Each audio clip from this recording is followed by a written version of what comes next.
Commander Vrelk of the Korthan Empire had seen 300 battles across 17 star systems, and not once, not even when his flagship was burning through Atmo over Heltris Prime, had he considered calling a truce. But here he was, standing in the rain on some backwater planet the locals called Earth, watching a single human girl walk toward his forward position and seriously reconsidering his entire military career. She was small, absurdly small. The tactical readouts put her at barely 5.5 feet, maybe 120 pounds, soaking wet, which she currently was, given the downpour. Her hair, dark and plastered to her skull, framed a face that couldn't have seen more than 20 solar cycles. She wore what intelligence had identified as standard human combat gear, though it looked like someone had thrown it at her from a distance and hoped for the best. And she was smiling.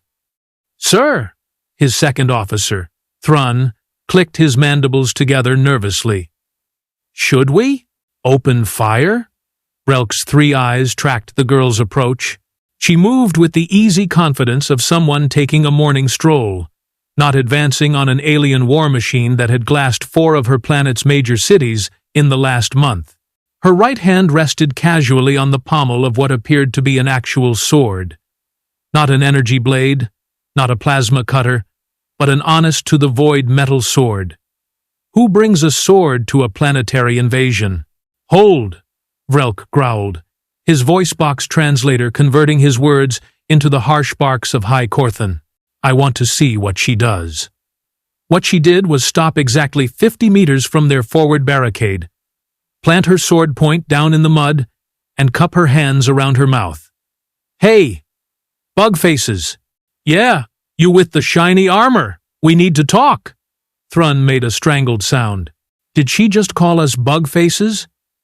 Our species does bear a superficial resemblance to their order. Coleoptera, Vrelk muttered, accessing the cultural database they'd compiled before the invasion. "Though I find the comparison reductive." The girl was still shouting. "Look, I know you probably have some fancy translator tech, so I'm going to assume you understand me. My name is Kira Wells. I'm here on behalf of the Resistance, because apparently I'm the only one crazy enough to walk out here. We want to propose a temporary ceasefire." "A ceasefire?" Vrelk tasted the word, found it ridiculous. "We have orbital superiority, 3,000 troops on the ground, and complete air dominance. Why would we negotiate with a species we've been systematically defeating for 4 planetary rotations?" "Should I tell her that, sir?" Thrun asked. "No." Vrelk's tactical mind was working through scenarios, none of them favorable. The humans had been beaten back consistently. Yes, their technology was primitive, their military doctrine laughable. They still used ballistic weapons for the love of the void. But they'd also cost him 800 soldiers, 76 vehicles, and 2 dropships. For primitives, they died with unsettling efficiency. Tell her to approach, Vrelk decided. Alone. If she reaches for any weapon, incinerate her. Thrun relayed the message through the external speakers. The girl, Kira Wells, actually laughed. The sound carried across the battlefield, high and clear despite the rain. She pulled her sword from the mud, and Vrelk's entire firing line tensed. "Relax, boys," she called out, slinging the weapon across her back with practiced ease. "If I wanted to kill you, I wouldn't do it with a sword. Well, not all of you anyway." She walked forward, splashing through puddles, apparently unconcerned that 70 plasma rifles were tracking her every step. Vrelk descended from his command platform to meet her at ground level. Up close, she was even less impressive. Mud to her knees, a nasty cut on her left cheek, and eyes that, impossibly, held genuine amusement. "Commander," she said, executing what the database informed him was a casual human salute. "Thanks for not vaporizing me." Kira's smile widened. "So here's the thing. You've been stomping around our planet for about a month now, killing lots of us, breaking lots of stuff.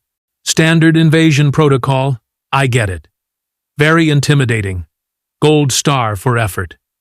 Thrun made the clicking sound that indicated confusion in Korthan body language. Vrelk understood the feeling. However, Kira continued, gesturing broadly at the devastated city behind her, you're also kind of stuck. Sure, you can blow up our buildings, but we keep coming back. We hide in your blind spots, we hit your supply lines, we make your lives extremely annoying. And, according to our intel, your reinforcements aren't coming for another 3 weeks. Vrelk's mandibles twitched. Their intelligence was better than anticipated. We are not stuck, he said carefully. We are conducting a methodical 20-stage occupation. You're dug in outside New Atlanta, and you've been in the same position for 6 days, Kira countered. That's not methodical. That's called a stalemate. Probably because every time you push into the city, we collapse buildings on your troops. Also, your supply convoy got hit yesterday. How's the ration situation? It was not good. Vrelk kept his face neutral. What are you proposing? He asked instead. Kira's expression shifted, the humor draining away to reveal something harder underneath. 3 days. No shooting, no bombing, no orbital strikes. You stay on your side, we stay on ours. We pull back our forces, you pull back yours. Complete disengagement. Why? Because in 3 days, it's the Harvest Festival. Her voice was steady, matter of fact. It's a human tradition. We gather, we remember our dead, we celebrate being alive. And this year, we've got a lot of dead to remember. Thanks to you. Vrelk studied her. You expect us to honor a human religious observance? I expect you to recognize an opportunity when it's handed to you, Kira shot back. 3 days of rest. Your soldiers get to eat without worrying about snipers. Your engineers get to repair equipment without dodging mortars. And when it's over, we can go back to trying to kill each other with renewed enthusiasm. And if we refuse? The smile returned, sharp as broken glass.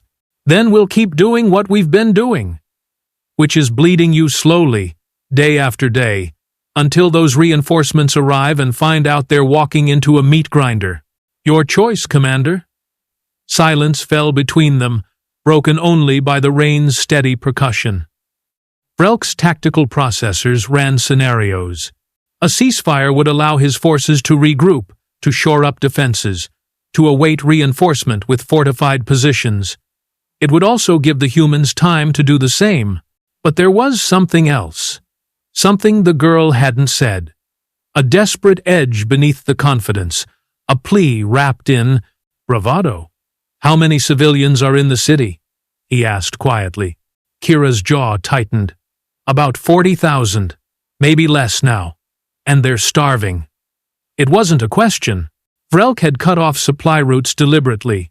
Standard siege protocol. The girl's eyes confirmed the truth. We're all starving, Commander. But yeah, them especially. So, do we have a deal or not? Vrelk made a decision that would probably end his career. 3 days, starting at dawn tomorrow. Any hostile action from your forces, and we resume full combat operations. Same goes for you, Kira agreed. Any of your troops start shooting, and we hit back twice as hard. She extended her hand. Vrelk stared at it, confused. It's a handshake, she explained. Human thing. Seals agreements. Tentatively, Vrelk reached out with his primary manipulator claw. Kira's grip was surprisingly strong as she clasped his claw and pumped it up and down twice. Her smile had returned, but different now, genuine. Thanks, Commander. You might have just saved a lot of lives on both sides. Perhaps, Vrelk said. Or perhaps I've just been manipulated by a clever primitive, with a sword and a smile. Kira laughed again, that same clear sound that seemed so out of place on a battlefield. Hey, if it's stupid but it works, it ain't stupid. See you in 3 days, Bugface. She turned and walked away, not hurrying, not looking back. Vrelk watched until she disappeared into the ruins, then returned to his command platform, where Thrun was waiting with barely contained horror. "Sir, you can't be serious. A ceasefire? Command will have your head."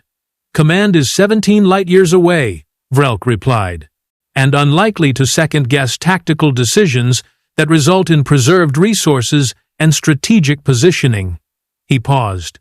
"Send word to all units. Ceasefire begins at dawn. Anyone who violates it will be executed." "This is insanity," Thrun muttered, but he sent the orders anyway. Thinking about a human girl with a sword and wondering what kind of species produced soldiers like that. The humans had a saying in their database, "Never interrupt your enemy when he's making a mistake." As dawn broke the next morning, casting pale light over the battered city, Vrelk stood at the same barricade and wondered which of them was making the mistake. The ceasefire held through the first day. Korthan troops maintained positions but ceased all offensive operations.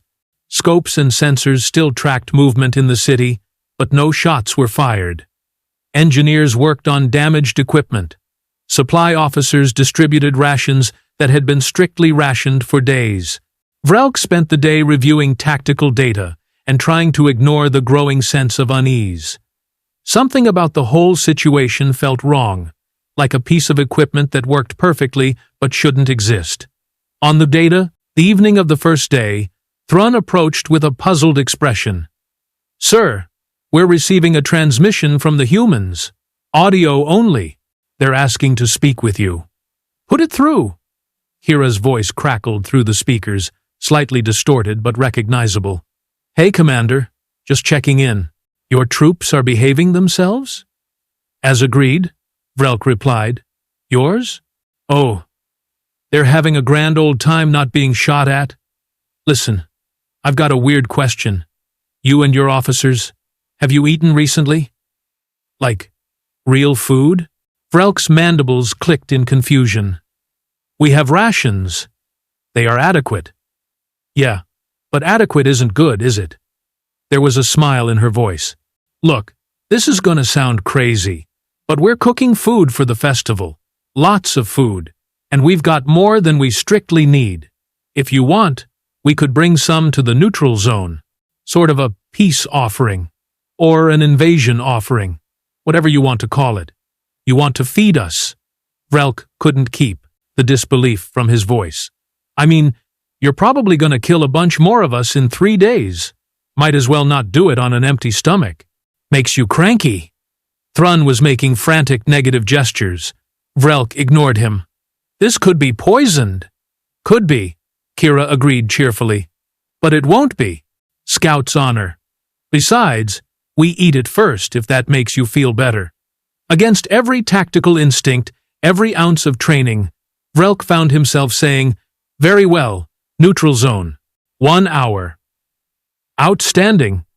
See you soon, Commander." The transmission ended. Thrun looked like he might molt from stress. "Sir, this is obviously a trap." "Obviously," Vrelk agreed, "which is why we'll bring a full security detail and approach with extreme caution." An hour later, Vrelk stood at the neutral zone with 20 armed soldiers and watched a small convoy of human vehicles approach. They were civilian trucks, battered and patched, flying white flags that the database said indicated surrender or truce. They stopped 50 meters away, and humans began unloading containers. Kira hopped down from the lead truck, still wearing her sword, still smiling. "Okay, so we've got roasted chicken? There's something called mac and cheese. That's basically carbs and dairy, but tastes amazing. Fresh bread, because our baker is showing off, and vegetables that are slightly burned, but still edible. Oh, and coffee. You guys drink coffee?" "We do not know what coffee is," Vrelk admitted. "Then you're in for a treat. Or possibly a heart attack. One of those." The humans set up folding tables in the rain, laying out steaming containers of food that filled the air with scents. Vrelk's database struggled to identify. Kira gestured broadly. "There you go. Free food. You're welcome. You would feed your enemy." It was a statement, not a question. Kira's smile softened. You're not our enemy right now, Commander. Right now, you're just people who are far from home. Fighting a war you probably didn't start. Missing whatever passes for family in Bug-Face land. For 3 days, we're not enemies. We're just trying to survive. She picked up a plate, loaded it with various items, and took a large bite of something brown and steaming. See? Not poisoned. Tasty as hell, though. Vrelk made a decision that would definitely end his career. He gestured, and his soldiers approached the tables cautiously. The humans served them food, explaining what each item was, making recommendations. There was laughter, awkward but genuine.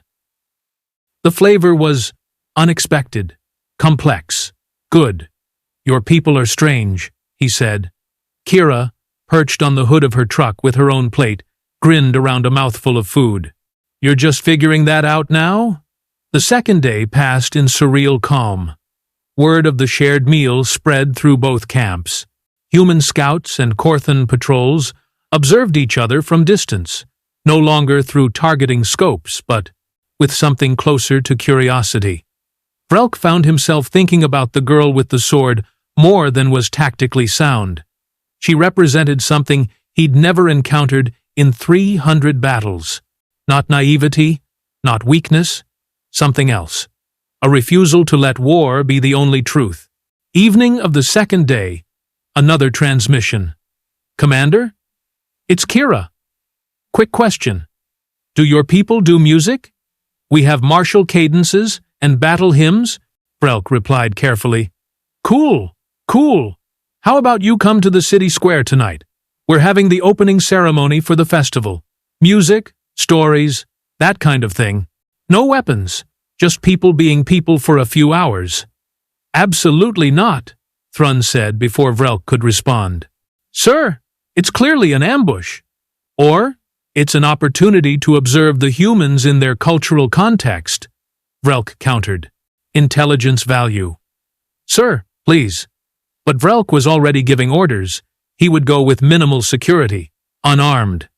Because if 300, the battles had taught him anything, it was that you couldn't understand an enemy until you understood what they were fighting for. The city square was devastated, half the buildings reduced to rubble.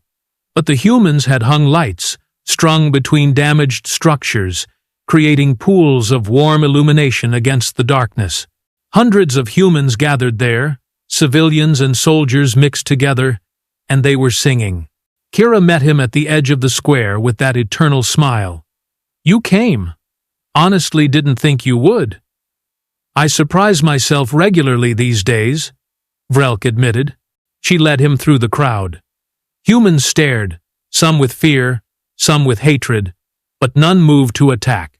They reached the center, where an older human stood on a makeshift stage, his voice carrying across the square. He was singing about loss, about memory, about hope. Kira explained quietly. Lost his entire family in the first bombing, but he's still here, still singing. That's kind of our whole thing, Commander. We're really, really bad at knowing when to quit. They sat on a chunk of rubble and listened to the music. More humans performed. Stories were shared. Candles were lit for the dead. Vrelk felt something shift in his understanding. Why do you fight? He asked finally. Your technology is inferior. Your numbers are insufficient.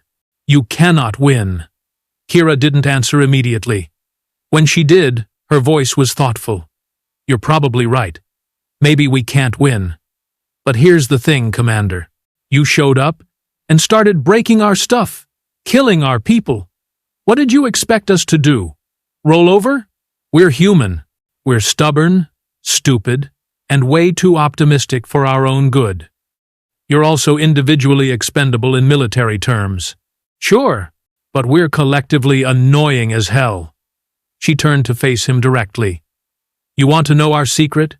We don't fight because we think we'll win.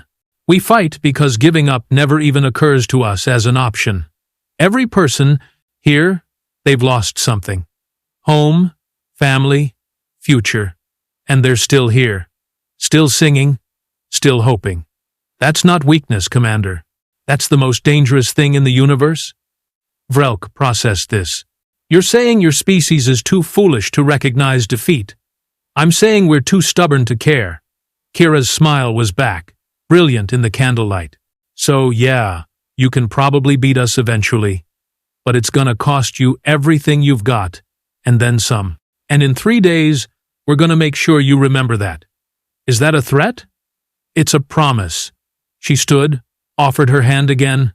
Come on. Festival tradition says the commanders should share a drink, even enemy ones. She led him to a table where various liquids were being distributed.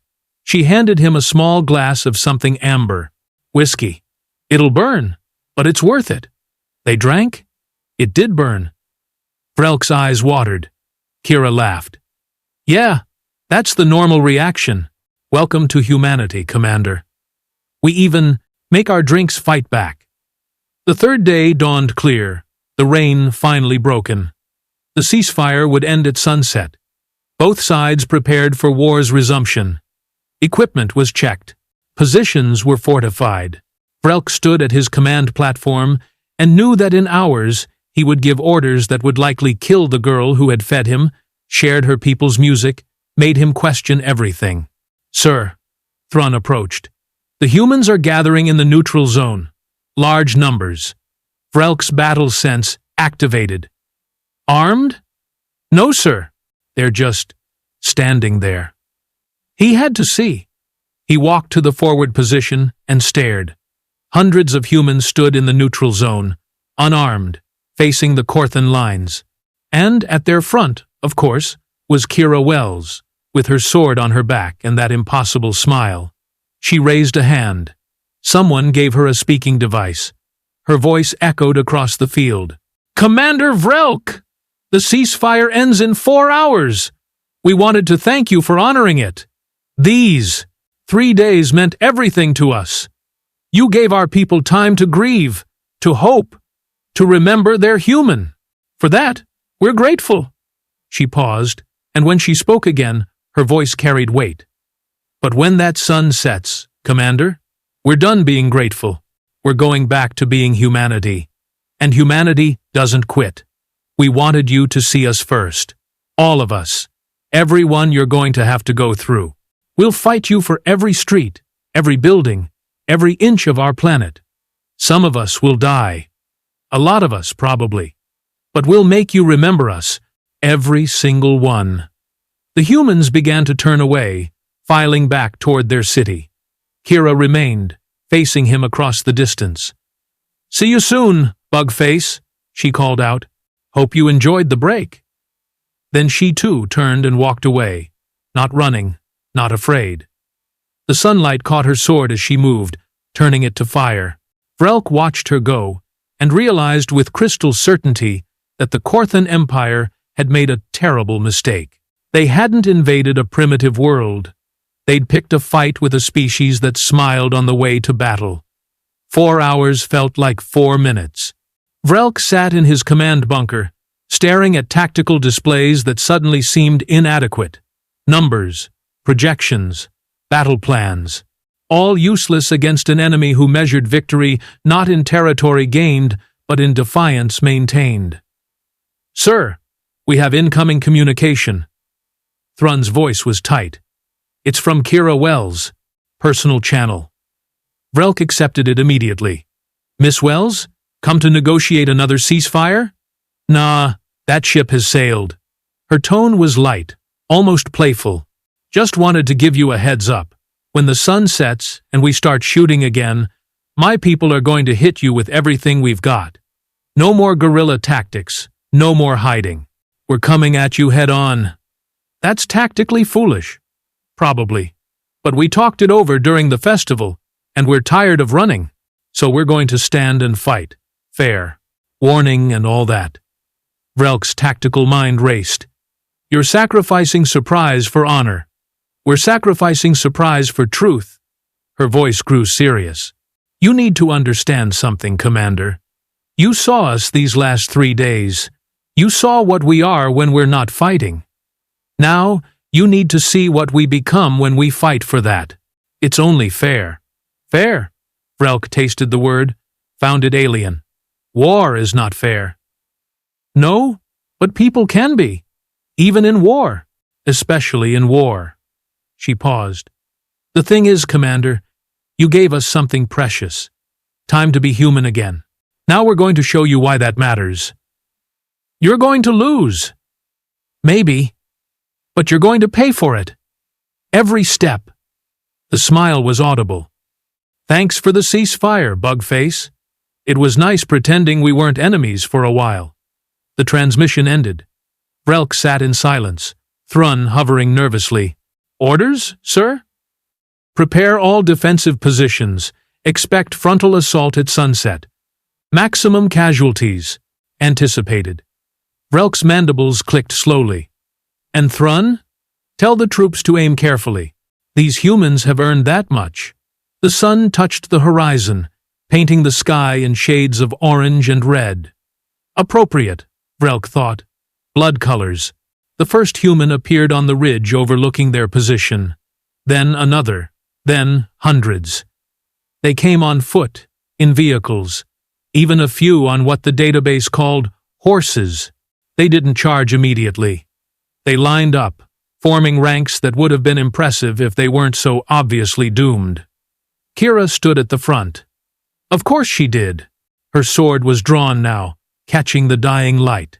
She raised it high, and the humans behind her roared.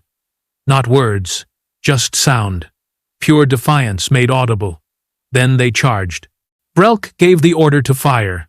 Plasma bolts lit the twilight, cutting into the human lines. People fell, dozens. The charge didn't slow. Return fire came from primitive ballistic weapons, sparking off Korthan armor. A lucky shot took down one of his soldiers. Then another. The humans reached the first barricade. They didn't stop to engage properly. They climbed over it, around it, through it, accepting casualties that would have broken any rational military force. But they kept coming, kept pushing, kept dying, and advancing over their own fallen. They're insane, Thrun shouted over the weapon's fire. They're throwing themselves at us. No, Vrelk said quietly, watching his displays. They're teaching us a lesson. Because he could see it now. The humans weren't trying to win this engagement. They were making a point. Every meter they advanced cost them dearly. But they advanced anyway. Every position they took was immediately reinforced with bodies willing to hold it at any cost. Kira was in the thick of it, her sword flashing. She moved like water, like something that couldn't be stopped because it refused to acknowledge obstacles. A plasma bolt scored her shoulder. She spun with the impact and kept fighting. Another human fell, protecting her. She pulled them back, kept moving forward. Sir, they're going to breach the command bunker if we don't fall back. Thrun's voice cracked. Vrelk made a decision. All units, fighting retreat. Pattern Delta. Maintain cohesion. They'd made their point with the charge. Now they fought smart, using cover, supporting each other, pressing every advantage. The battle raged through the night, street by street, building by building. The humans gave ground when forced, but made the Korthans bleed for every meter. Dawn found both forces exhausted, dug into new positions barely half a kilometer from where they'd started. The cost was horrific. Vrelk had lost 200 soldiers. The humans had lost at least 1,000. And they were singing. From their positions in the ruined buildings, battered and bloodied, the humans were singing. The same songs from the festival. Defiant and somehow joyful. I don't understand, Thrun said, his voice hollow. We won. They lost 10 times what we did. Why are they celebrating? Vrelk understood now. Because they're still here. That's their victory. Not defeating us. Just refusing to be defeated. A white flag appeared from the human lines. Vrelk felt something like relief. Finally, surrender. But when the delegation approached, Kira was at its head. Bandaged, limping, but still carrying that cursed sword and that impossible smile. Commander, she called out. We need to talk again. They met in what had become their neutral zone. a bombed-out building that provided shelter from the morning rain that had returned. Kira sat on a chunk of concrete, wincing. "That was fun," she said. "Little intense, but fun." "Your people fought bravely," Vrelk said. "Foolishly, but bravely. We prefer enthusiastically suicidal with good intentions." She pulled out a canteen, drank, offered it to him. Water, his sensors confirmed. He drank. It tasted like ash. "So here's where we are," Kira continued. "You've got maybe 1,500 troops left. We've got about 3,000. Your reinforcements are still 2 weeks out. Our supplies are basically non-existent. Neither of us can win decisively, but we can sure as hell kill each other trying. What are you proposing? That we stop being stupid." She met his eyes. Not a ceasefire. Not a surrender. Something weirder. A cohabitation. "Explain." "You need supplies. We need to not be bombed from orbit. You've got advanced technology. We've got knowledge of the terrain and local resources. You want to occupy this planet. We want to survive on it." She leaned forward. "What if we do both? What if you stop trying to exterminate us, and we stop trying to kill you, and we figure out how to exist in the same space without mutual annihilation?" Vrelk's translator struggled with the concept. "You're suggesting cooperation with an occupying force? I'm suggesting we're all stuck on this rock together, and killing each other isn't working out great for anyone." She pulled out a folded paper, spread it on the rubble between them. It was a crude map. "Look, you control the industrial sectors. We control the agricultural regions. You need food. We need medicine. And tech. We trade. Establish boundaries. Mutual defense against, I don't know, whatever other horrible thing the universe wants to throw at us. My command will never approve this. Your command is 17 light-years away and won't know for months." Kira's smile turned sharp. "By then, you'll have established a stable occupation with minimal casualties and maximum resource extraction. You'll look like a genius. Or you can keep fighting, lose half your remaining troops, and explain to them why you glassed a planet you were supposed to occupy." Thrun, monitoring the conversation, made frantic negative signals. Vrelk ignored him, staring at the human girl who had walked alone into his guns, fed his troops, shown him her people's humanity, and then led a suicidal charge just to prove a point. "Why?" he asked. "Why would your people agree to this?" "Because the alternative is we all die, and that's boring." She sobered. "Look, Commander, we can't beat you. You can't fully break us. This war is a stalemate wrapped in a tragedy. But if we work together, even just enough to survive, maybe we find something better. Maybe we learn from each other. Maybe, and I know this sounds crazy, maybe we become something neither of us expected. You trust us that much? I don't trust you at all." Her honesty was refreshing. "But I trust that you're smart enough to see a good deal when it's offered. And I trust that 3 days of peace was better than 3 days of war for both of us." Vrelk looked at the map, at the proposed boundaries, trade routes, shared resources. It was insane. It violated every protocol. It would probably get him court-martialed. It might also work. "I will need to consult with my officers," he said finally. "Take your time. We'll be over there, singing and bleeding." Kira stood, groaned at the movement. "Oh, and Commander? When your reinforcements arrive, they're going to want to resume full hostilities.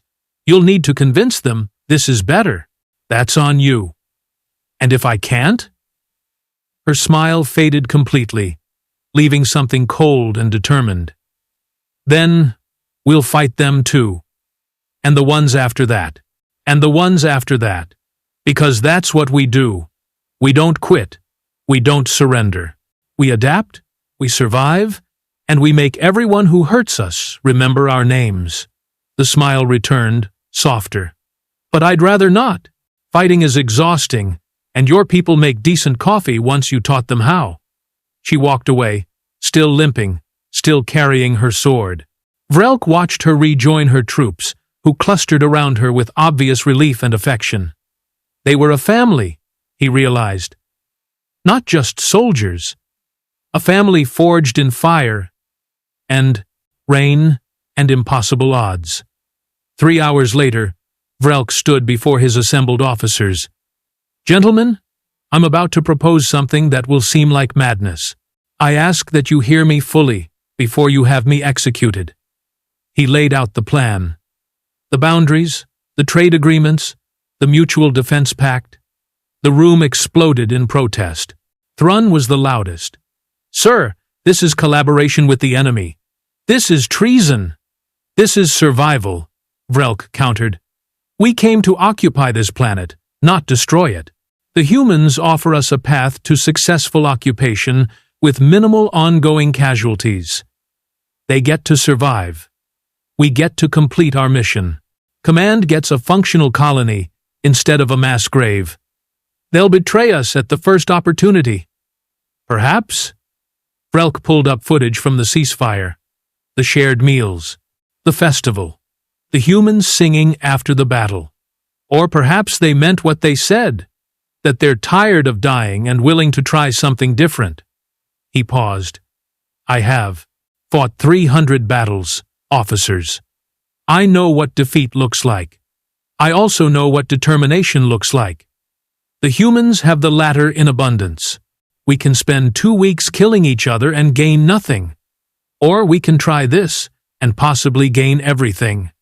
The arguments continued for hours. Eventually, exhausted and pragmatic, the officers agreed. Conditional acceptance, trial period, heavy monitoring. But agreement. Vrelk sent word to the humans. Kira's response came within minutes. "Outstanding. Send your negotiators tomorrow. We'll have coffee ready. The good stuff this time." The next weeks were surreal. Boundaries were established with physical markers and mutual patrols. Trade began hesitantly. Korthon, medical supplies for human food. Korthon, engineering expertise for human labor. Small outposts became shared spaces where both species worked side by side, wary but functional. The first real test came when a group of human insurgents, refusing the agreement, attacked a Korthon supply depot. Kira's response was immediate. Her troops hunted down the insurgents, captured them, and delivered them to a joint tribunal. The message was clear. The agreement would be honored. When a Korthon soldier killed a human civilian in a disputed zone, Vrelk's response was equally swift. Court-martial. Execution. The humans watched silently, then returned to work. Trust built slowly, measured in shared meals and solved problems. A Korthon engineer taught humans how to purify water using their technology. A human farmer showed Korthons which local plants were edible. Small exchanges that accumulated into something larger. 2 weeks later, the reinforcements arrived. Admiral Kresh descended from orbit with 5,000 fresh troops and absolute certainty. "Commander Vrelk, explain this madness immediately. Why are humans moving freely through your sectors? Why are your troops trading with the enemy? Why haven't you completed the extermination protocols?" Vrelk stood at attention. "Sir, I've established a functional occupation with minimal ongoing casualties and maximum resource extraction. The humans are cooperating fully. Resistance has dropped 90%. We have stable supply lines and you've gone native." Kresh's mandibles clicked with disgust. "You've allowed sentiment to override orders. This ends now. Full assault resumes at dawn. We will cleanse this planet properly." "Sir, that would be a mistake. That would be following orders, Commander. Which you've apparently forgotten how to do." Kresh turned to his staff. "Prepare bombardment coordinates. We'll start with the human agricultural centers." Vrelk felt something shift inside him. A line crossed. "Sir, I respectfully refuse that order." Silence. Absolute and terrible. "You refuse." Kresh's voice was dangerously quiet. "The humans are not our enemy anymore, sir. They're our partners in occupation. Killing them would destabilize everything we've built. Everything you've built is a violation of Korthan military doctrine, Kresh roared. You will stand down, Commander. You and your officers are hereby relieved of duty pending court-martial. Reinforcements will take over operations. No, sir. Excuse me? Vrelk straightened. My troops won't follow those orders. We've fought these humans. We've lived beside them. They're not what command thinks they are. They're not primitives to be crushed. They're a species that matched us blow for blow with inferior technology and superior determination. And now, they're our allies. Allies, Kresh sputtered. They're conquered subjects. They're unconquerable, Vrelk said quietly. That's what you don't understand. You can kill every human on this planet, Admiral, and you still won't defeat them. Because their strength isn't in their technology or numbers. It's in their refusal to accept defeat. And they've taught us something. That maybe strength doesn't have to mean domination. Poetic. Kresh gestured sharply. Guards, arrest Commander Vrelk and his staff. We'll sort this out properly. The guards didn't move. I said arrest them. One guard spoke up hesitantly. Sir, the commander is right. The humans, they're not what we expected. Working with them has been better than fighting them. Kresh looked around the command center, seeing rebellion in every face. You're all insane. The High Command will hear of this. Yes, sir, they will. Vrelk accessed the communication array, and I'll tell them myself. How I turned a failing invasion into a successful occupation. How I saved thousands of Korthan lives. How I established the first peaceful human Korthan colony. He paused. Or you can tell them how you arrived and immediately destabilized a functioning operation because it didn't match your preconceptions. The standoff held for a long moment. Then Kresh made a disgusted sound.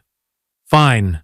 You have 3 planetary rotations to prove this insanity works. If there's a single incident, a single human attack, I will glass this entire region and let High Command sort through the ashes. Understood? Understood, sir. Kresh stormed out. Vrelk slumped against the console, suddenly exhausted. Thrun approached cautiously. Sir, we just committed mutiny. Technically, we committed pragmatic reinterpretation of orders. Vrelk pulled up the communication line to the humans. Miss Wells? We have a situation. Kira's face appeared on the screen, concerned. Let me guess, your bosses aren't thrilled with our arrangement? That's understating it. We have 3 days to prove this works, or they'll kill everyone. Fantastic. Love a good deadline. She grinned. Okay, here's what we do. The next 3 days were a calculated performance. Kira organized a demonstration of the joint colony's productivity. Agricultural output exceeding projections. Infrastructure repairs completed ahead of schedule. Cultural exchange programs. Korthan engineers and human farmers working side by side. Admiral Kresh watched it all with obvious skepticism. But he couldn't argue with the numbers. The colony was functioning better than any purely military occupation. On the 3rd day, Kresh summoned Vrelk and Kira together. They stood before him, an unlikely pair. A Korthan commander who'd learned mercy and a human warrior who'd taught it. This is highly irregular, Kresh said finally. But I cannot deny the results. You've achieved occupation objectives with 70% fewer casualties than projected. Resource extraction exceeds estimates. Local resistance is minimal. He paused. I will report this as a successful if unorthodox operation. High Command can make the final determination. Thank you, sir, Vrelk said. Don't thank me yet. If this falls apart, both our careers are finished. Kresh turned to Kira. And you, human. You realize you're collaborating with an occupying force? I realize we're surviving, Kira replied calmly, and building something that might be better than what either of us had before. That's not collaboration. That's evolution. Kresh studied her for a long moment. You're either very wise or very foolish. Both, probably. She smiled. But we're still here, Admiral. Still singing. That counts for something. After Kresh left, Vrelk and Kira stood on what had been a battlefield and was now a shared market. Humans and Korthans traded goods, shared meals, taught each other languages. We did something impossible, Vrelk said. We did something necessary, Kira corrected. The impossible part is just human specialty. Why did you really propose this? He asked. You could have kept fighting. Because I was tired of funerals. Her voice was soft. And because that ceasefire showed me something, that you weren't monsters. You were just soldiers following orders, far from home, scared and angry like us. And I thought, maybe if we stopped seeing each other as enemies, we could start seeing each other as people. That's remarkably optimistic for a species we invaded. Yeah, well. She looked at him with that eternal smile. Optimism is kind of our superpower. That, and being too stubborn to quit. You guys never stood a chance. Vrelk's mandibles clicked in what might have been laughter. I'm beginning to believe that. They stood together in companionable silence, watching two species learn to coexist.